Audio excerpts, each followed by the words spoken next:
I wanted to find out what the archaeologic remains of the Canaanites and Israelites revealed about their building technology.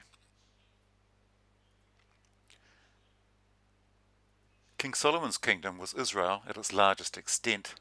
It reached from the Euphrates River in the north to the Sinai Peninsula in the south. It included Lebanon and much of Syria and Jordan. Modern Israel is indicated by the dotted line. Jerusalem is in the mountains at the top of the Dead Sea. The Rift Valley is a major fault line which has formed the geography, with mountain ranges to its west and east. It runs down the Red Sea and slices off the east coast of Africa. Last year it mysteriously opened up 4 to 10 meters overnight in Africa. Mount Hermon in the north is the largest mountain in the area. It has a long mythologic history. The Sea of Galilee and the Dead Sea are depressions in the Rift Valley Fault. The Dead Sea is 430 meters below sea level. It has no outfall and is therefore very salty. Damascus is just over the hill from Israel. It is the capital of Syria and the oldest continuously inhabited city in the world. The Golan Heights lie to its south. Megiddo is just a ruin, but it is the site of the future Battle of Armageddon. The neighbouring tribes from north to south were Phoenicians, Arameans, Bashan, Ammonites, Moabites, Midianites, Amalekites, and Philistines. The highways are important for trade and conquest.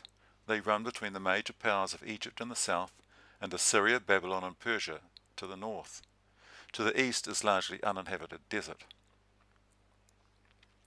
The cities we will examine are Dan, Giza, Elah, Beersheba, and Jerusalem. These were all fortified cities.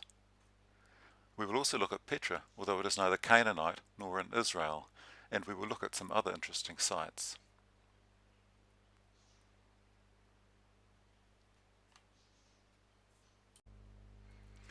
Dan.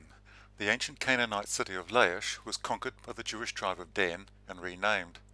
Its importance results from being on the route to Damascus and because it had a very large spring. This spring forms one of the main sources of the Jordan River. A water source is very important for everyday life, but also to survive a siege. Google Earth shows us its location. Tel Dan, the Mediterranean Sea, Damascus, Mount Hermon, and the Rift Fault.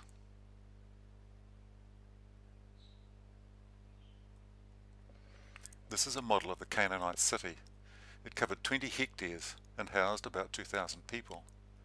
There was a 12-metre high earth mound, 65 metres thick, surmounted by an adobe block wall, an extraordinary work.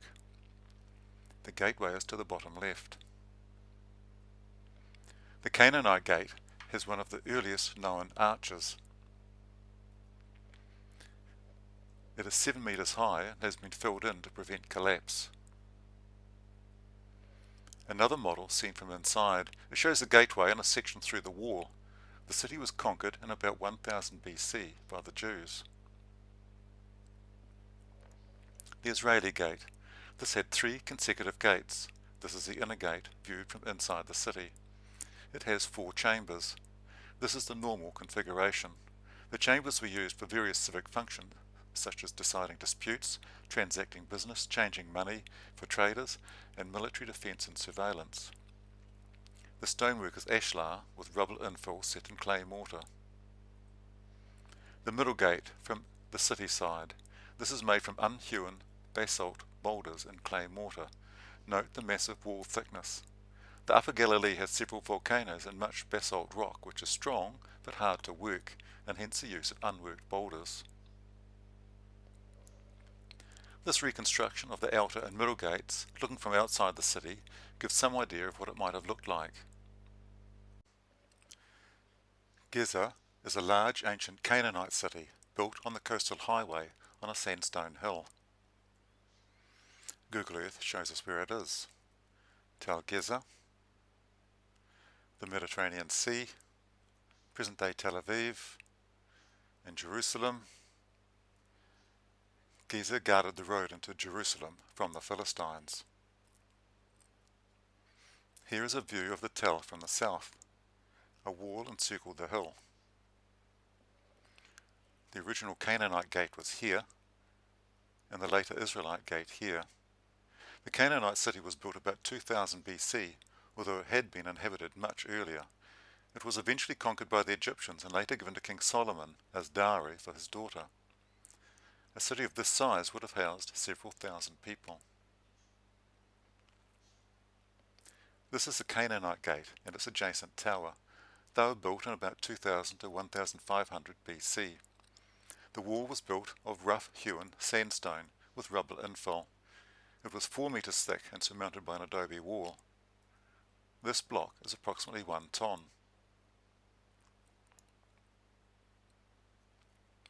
There was a water shaft cut through solid sandstone to access a cistern 40 meters below ground. Its entrance is just inside the gate. It's 8 meters high and 5 meters wide. Why, I wonder, was it made so large? The shaft is 40 meters long. The cistern fills by water soaking naturally through the rock. The Israeli gate was built in the 900s BC. Here it is viewed from inside the city. There are 6 chambers in the gate. This is unique to Hazor, Megiddo and Gezer. The Bible in 1 Kings 9:15 says that King Solomon fortified Hazor, Megiddo and Gezer. This confirms that it was built by Solomon. Construction is ashlar sandstone, approximately 4-ton stones with rubble infill. The rainwater channel discharged surface water outside the wall. It was originally covered with stone slabs. This reconstruction gives some idea of what it may have looked like. The walls are plastered with clay and whitewashed. The floors and the roof are of compacted clay on timber poles. This works if there is only occasional rain, but if the rain persists, the clay returns to a liquid and it leaks badly. Note the typical Israeli casement wall with an internal chamber. These standing stones are thought to be Canaanite. There was also an altar stone with a channel to drain off blood. Why would the Israelis leave them in place since it was forbidden in the Jewish religion? Is it evidence of continuing pagan worship? The stones weigh approximately 6 ton, a real challenge to move and then to upend them.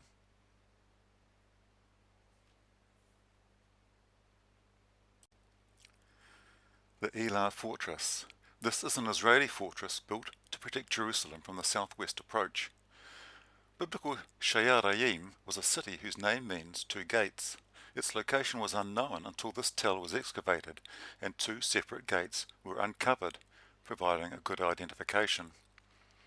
This is where the young King David fought and killed the giant Goliath using only a sling. This was a battle fought by champions. Winner takes all. No other Israelis were game to take on this big fellow. The blue line is a river. The fortress is on the spur running across the screen. A new suburb of Bet Shemesh is being built to the north, but in Israel, before you build, you must dig. So in 2007 they dug and found this site. This is an aerial photograph. We can see the wall and 2 gates.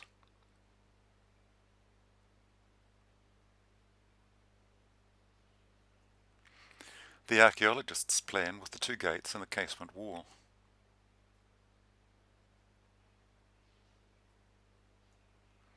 A view looking south. This is the west gate with the adjacent casement wall. David's battle with Goliath occurred in the valley beyond. The west gate chambers, crudely shaped sandstone at corners and rubble walls between. The raised line in the mortar indicates the level of the walls as found. The wall above has been reconstructed. The south gate uses very roughly shaped stones, and this one is 3 to 5 ton.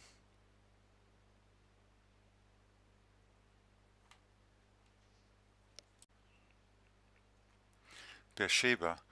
This was Abraham's main camp. It's in the Negev desert, but wells can be used to access the aquifer below, and so crops can be raised.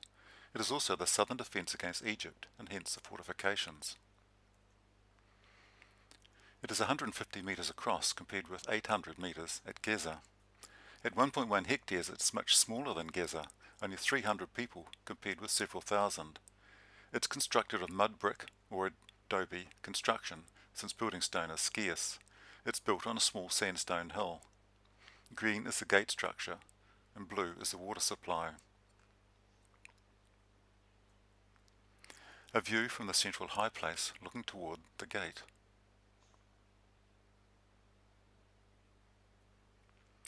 The double gate structure. Storerooms are essential for resisting sieges. There was a water cistern excavated into the sandstone hill. It was fed by a channel leading from a nearby stream. People accessed it from a stairwell above. This is the stairwell. And the rock-cut cisterns. They're 20 metres deep and hold 700 cubic metres of water. Another model of the water cisterns in red, with the entrance stair and the water inlet channel.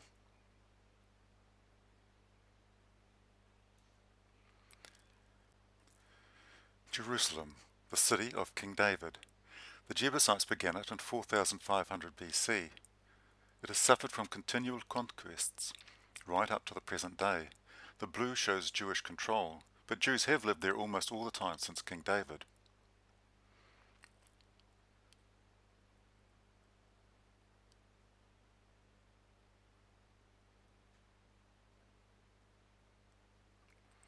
Let's look at the history. King David in the original Jebusite city. This was quite small. Later, the Temple Mount was built by King Solomon, the son of David. At the time of Jesus, King Herod the Great had expanded the city this far. The Ottoman Turks rebuilt the walls, and this is the current extent of the old city. The lower yellow area was not enclosed and was slowly forgotten, and then built over by houses. This view is from the Mount of Olives, which is to the east of the old city. It's the Temple Mount, the Dome of the Rock, which is Umayyad, 691 AD, and the Al-Aqsa Mosque, 1035 AD. These are the Jewish graves on the Mount of Olives. And here is the original city of David.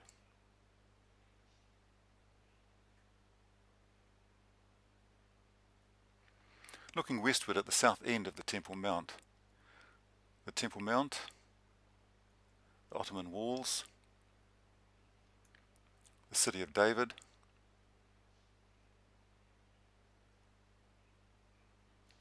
King David's palace. The clump of trees on the left mark the Gihon Spring, which was the reason for choosing this location.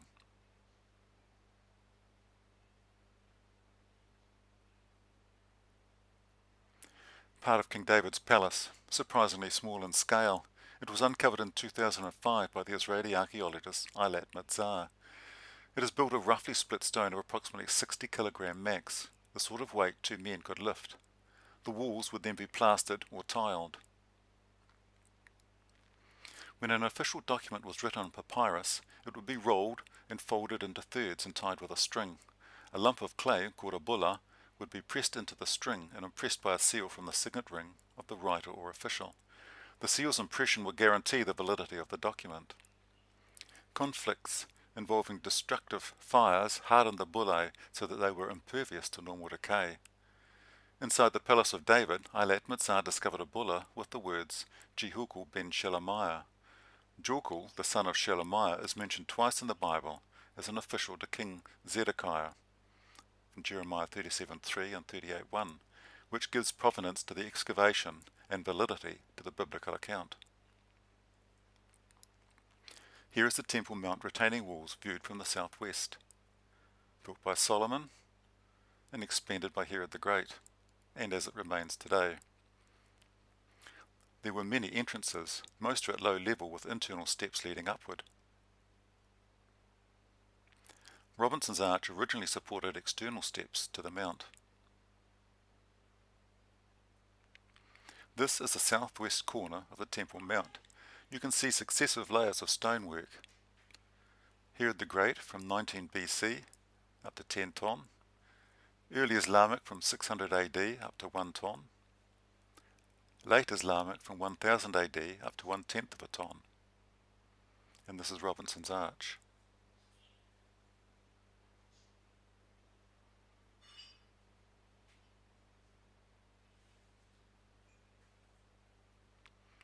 This is a close-up of the southwest corner. We can see fallen stones from the Roman destruction. It was excavated in 1967 after the Six-Day War gave control of the city to the Jews. You can see traces of the original ground level in the staining of the stonework. The Cardo and Robinson's Arch. The Cardo is a Roman main shopping street with small shops built in stone. This is not the original ground level. They've dug out tunnels below this area. And in the tunnels they discovered several megaliths, or very large stones. The man is marking the start of this stone. And here is the rest.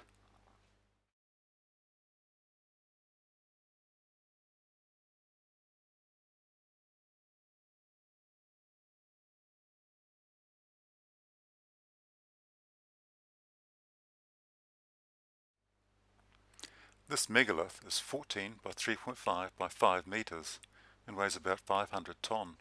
There are also others. Why were such large stones used? And how do you move and set precisely in place such a large stone? This stone has smaller 10-ton stones beneath it. Note also the broken top.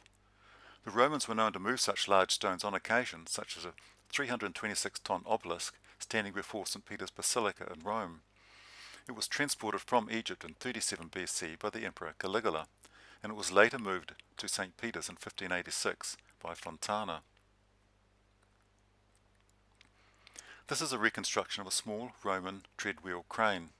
It would be used for lifting stones onto carts or sleds as it cannot be moved. A half-ton block is shown. This is a reconstruction of a large Roman treadwheel crane, the polyspaston. It could lift a maximum load of 6 ton with 2 men on the treadwheel. Stones could then be lifted up and out onto a wall by adjusting the guy ropes. For larger weights of up to 100 ton, a wooden lifting tower was constructed so that a stone could be lifted upright in the middle of the structure by means of human or animal-powered capstans placed on the ground around the tower. But this is still a lot less than 500 ton, and the question of how remains. The Roman crane was based on an older Greek design. This one has a sledge to move the crane along the wall between lifts. It is powered by windlasses rather than treadmills. I'm not sure of the lifting capacity, but the Greeks also built with some very large stones, such as the eighth wonder of the world, the Temple of Artemis at Ephesus, with beams of 40 ton, which was built in 325 BC.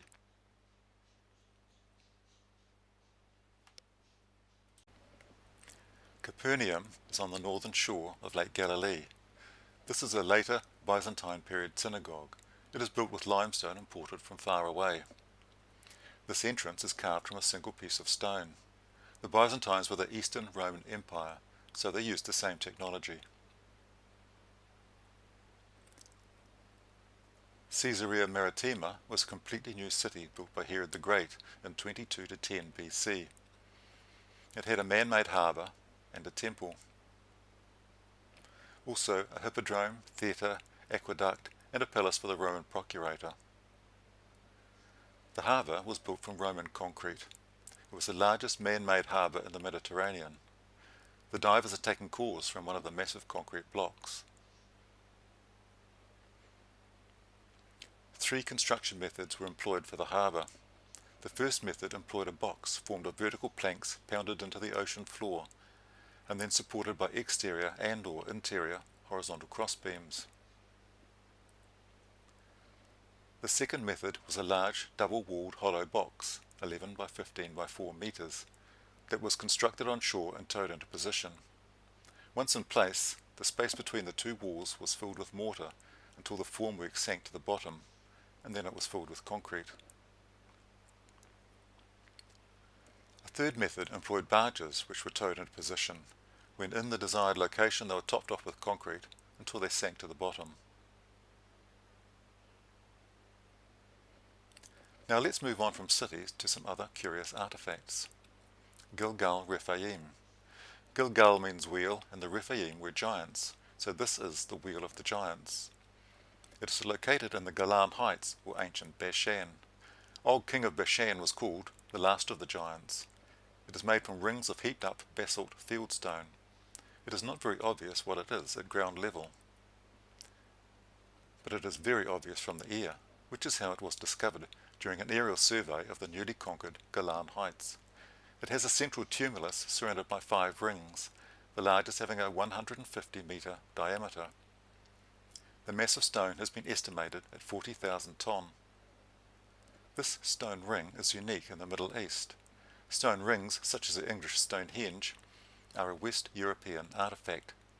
Similarities in artefacts usually result from communication between different cultures. Did therefore the giants from Bashan migrate to Western Europe? This is a central tumulus. It has a small internal chamber. Note the very large seeding stones. There are no other features other than a small projecting stone ledge. Close by were these dolmens, sometimes called stone tables. The stone tabletop weighs approximately 5 tonne. These are also common in Western Europe, but unique in this area. Here is further evidence of a migration to Europe. There were hundreds of smaller dolmens in an adjacent paddock.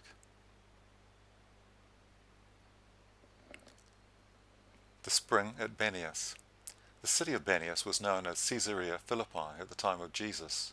Before that it was called Panias after the pagan god Pan. A large bottomless spring once poured out of the cave to form one of the headwaters of the Jordan River.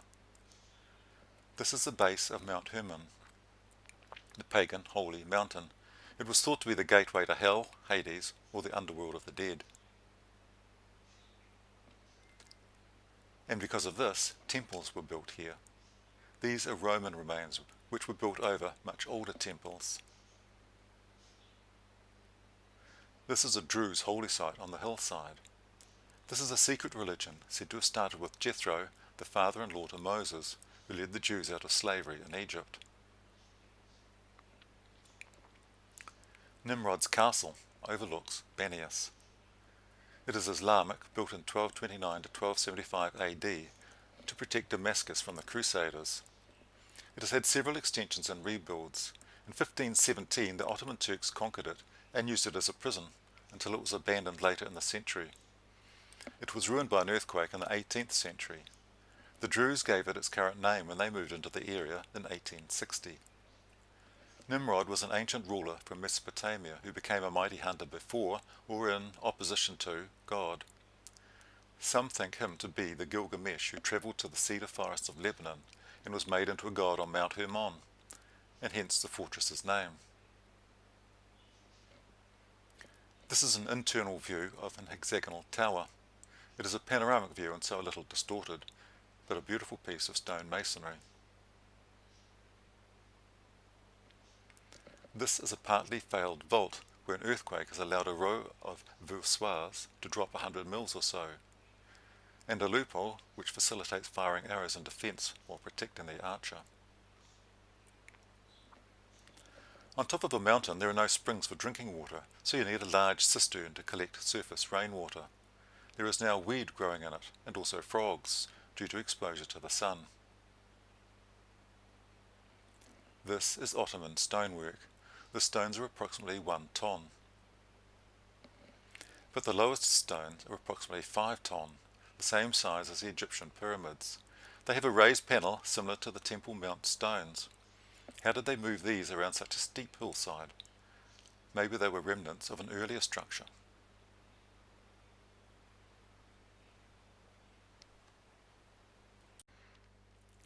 Argamin is in the west bank of the Jordan Valley. An aerial photo shows this unusual construction.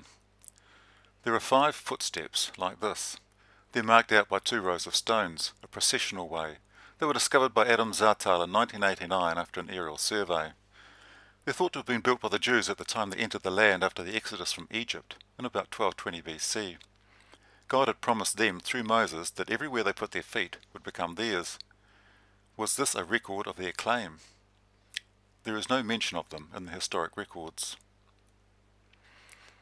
If you look carefully, you can just make out the footstep.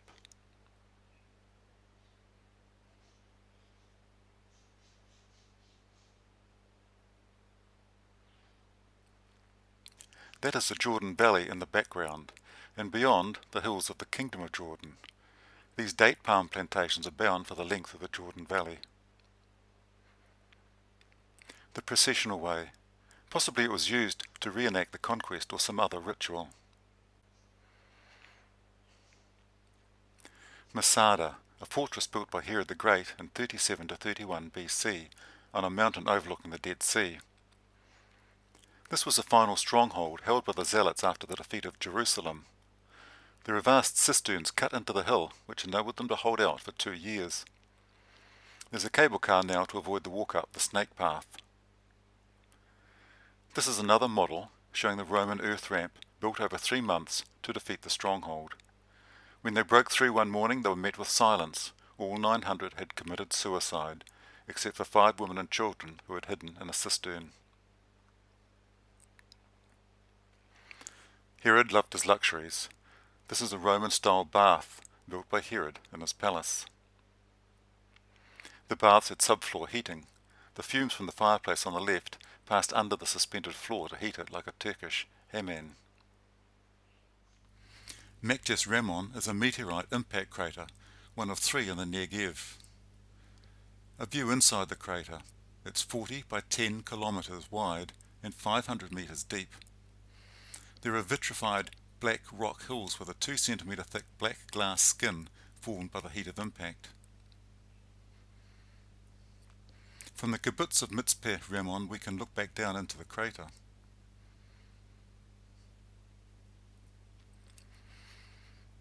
Petra in Jordan is an ancient city of the Nabateans. It sat on a trade route and flourished. Entrance is through a canyon or seek. Its ancient name was Bozrah. It is prophesied to be a place of refuge for the Jews in the tribulation at the end of the current age, and the place that Jesus returns to save them, but you might know it from the Indiana Jones movie. The treasury of 100 BC is the grandest of the burial caves in the Necropolis Valley. Archaeologists wondered why there was no burial chamber, until in 2004 someone realized that the dirt in front could have been washed there by a flood in the Sikh, and it might have covered up a lower story. He excavated and found he was right. And here are the buried burial chambers. We have seen that the ancient civilizations built impressive constructions. Some of their technology is known and some remains a mystery. The Canaanites retained Mesopotamian adobe construction methods and also developed crude stone building technology in Israel. However, the technologic significance of building one of the earliest arched gateways should not be overlooked. There is a similar gateway in the contemporary Canaanite city of Ashkelon. Arches were an engineering marvel which was not commonly used until the Romans 1,500 years later. The Israelites were used to adobe and dressed ashlar stone masonry methods from Egypt. They used both materials and they built with stones of considerable size. A later king, Herod the Great from the time of Jesus, was an ambitious builder who drew on Roman technology. We know the Romans used cranes and hoists to move stones up to 100 ton, but how the 500-ton Temple Mount megaliths were moved remains a mystery. The 40,000 tons of stone at Gilgal Rephaim and the 5-ton dolmen stones indicate the high level of technology and sheer amount of work which a non-Canaanite race achieved. Were they the intelligent giants as documented at the time? These remains also confirm the migration of the giants of Bashan to Europe and then elsewhere.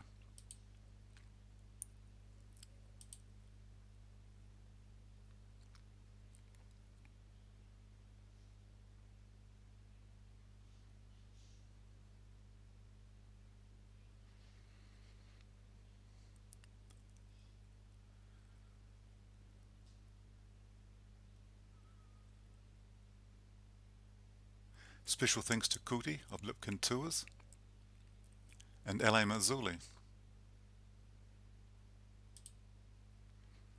Thank you for watching this presentation on ancient Canaanite and Israelite building technology. Please check the like button and share the video.